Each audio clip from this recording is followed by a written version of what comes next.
Hi everybody. So today we are going to talk about a very important topic, that is how to write a proper composition in English.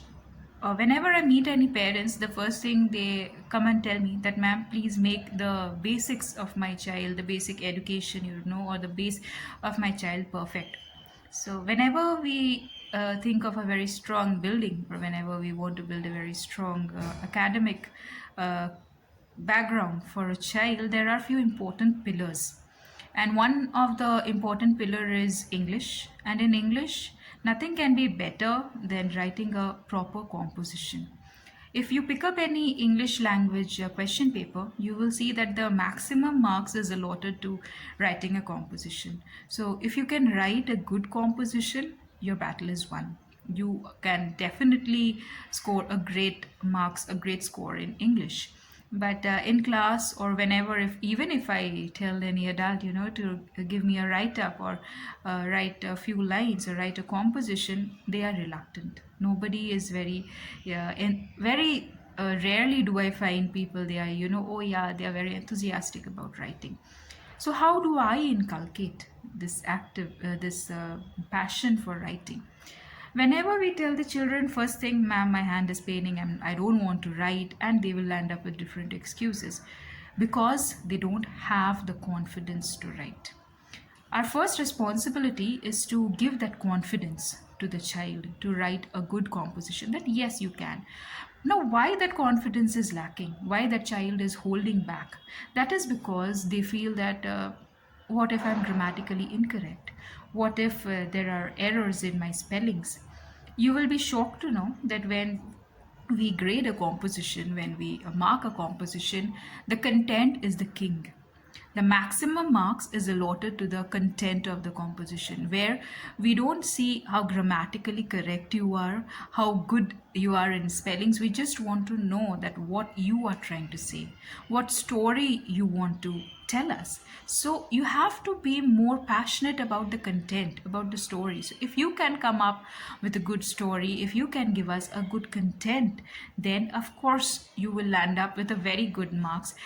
No matter how, if you, even if you're grammatically incorrect, even there are spelling errors, so just forget about all those things which are holding you back, whether I'm good grammatically, whether my spellings are correct or not. Just give us a good content, just give us a good story, just be more creative, how good a story you can come up with. So think more about the content when you are sitting to write down a composition, rather than about the grammar or the spellings. They will tell us, we don't know this spelling, we don't know this word, what if we, but there are, I think, 2 3 marks which are allotted for grammar.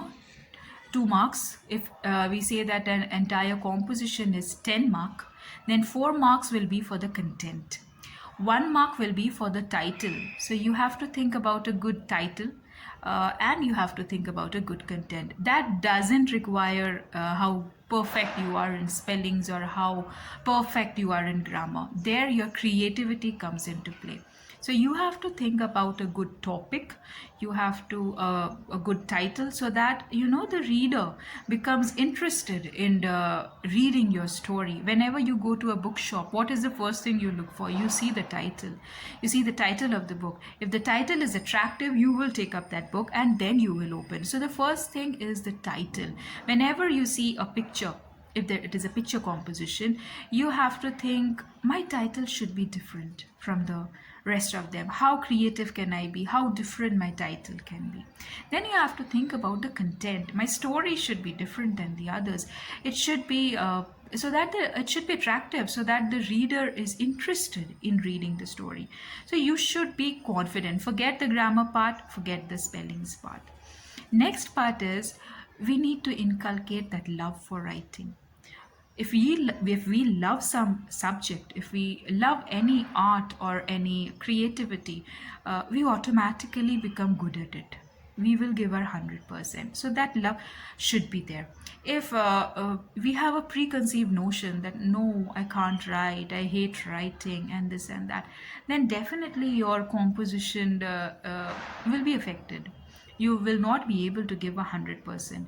When you are writing a composition, you are the writer, you are the author. You are giving a piece of work which someone else will read. How often does it happen? You are getting a chance to write. Imagine all those great authors. You take up their book, you read their work. Now you are the author, you are the writer, you are creating, and somebody else is going to read it. So just pour your love, pour your love for writing. How often will you get a chance to be a writer, and you will have another reader who has to read your work, who will read your work? So let's just write and pour in the creativity. Next thing is, this is more for the teachers or the parents, if you are looking into this video and you want to train the child to read. So the next part is more for a parent or a teacher. If you are watching this video, remember that we are trying to inculcate the habit of writing into the child, so that the child starts writing a good composition. Now, everybody is not the same. Everybody is not creative, and when you put a child under pressure that you have to write a composition, you have to write 300 words, all the ideas and all doesn't come into a child initially. It has to come with practice. So when I show them a picture, I have to talk a lot. I have to fill the brain of the child with lots of ideas. I have to give as many help words as possible, as many vocabulary as possible, as many scenarios as possible, so that there are many ideas, there are many creative things which are filled into the brain of the child. Then the child will have choice. Okay, it's easy when the ma'am is talking so much, or when my parents are talking so much, I can really create a good story, and automatically that part of their brain gets activated. And while talking, you say, oh, okay, now you tell me, this is my way of how I would like to end the story. Just tell me in what way you would like to end the story. What is a composition? What are the different parts of the composition? Regarding that, there are many videos or many write-ups which you can see. Composition is where I'm composing something, and as the name suggests, where I'm creating something. A composition should have a good introduction, it has a body where I'm describing, and it has a good conclusion. So the introduction is the most important part for a composition. As a teacher, when we are correcting so many composition, by the time we finish reading the introduction, we already make it up in our mind how much marks will be allotted. Or sometimes we don't end up reading the entire composition, we read only the first 200 words. That doesn't mean that you fill up the rest of the composition with whatever you want. You have to complete the entire thing, because you never know, if your composition sounds interesting, the teacher will obviously read till the end of it, and most teachers do.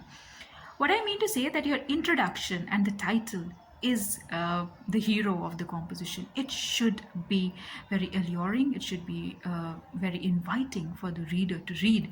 The introduction should be slightly different than the others. Think about something so that you can catch hold of the reader's attention right in the beginning.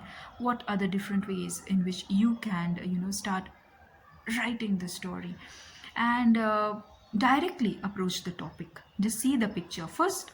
Think, observe the picture. What do you see in the picture? What are the different characters in the picture?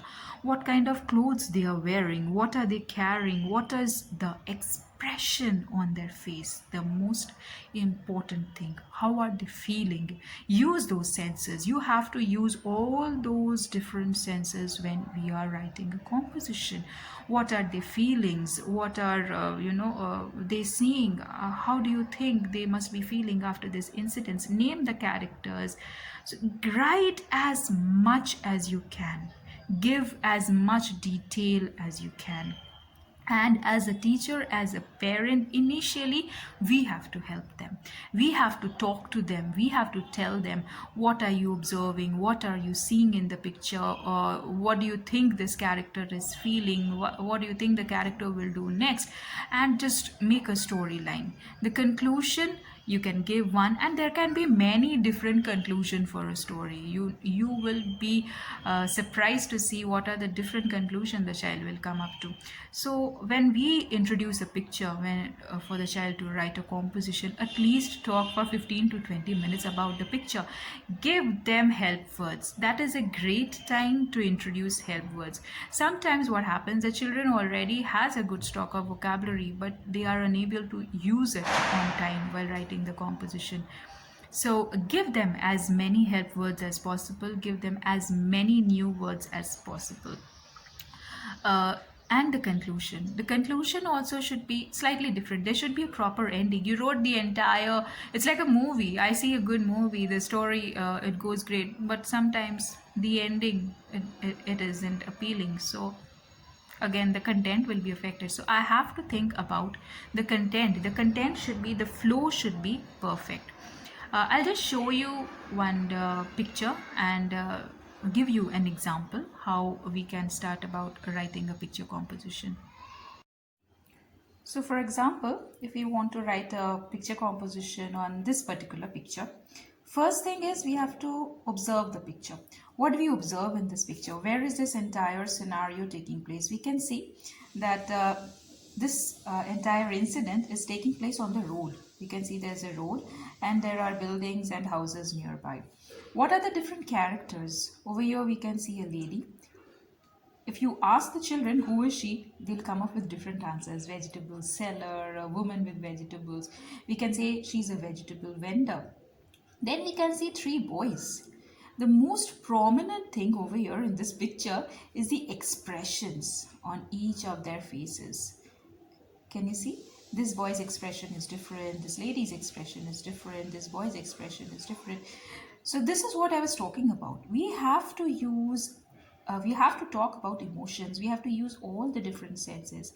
Now what we observe over here, a vegetable vendor. She is selling vegetables or fruits on the road, and there are three boys who must have been playing on the road, and they are accidentally they did accidentally hit this vegetable vendor.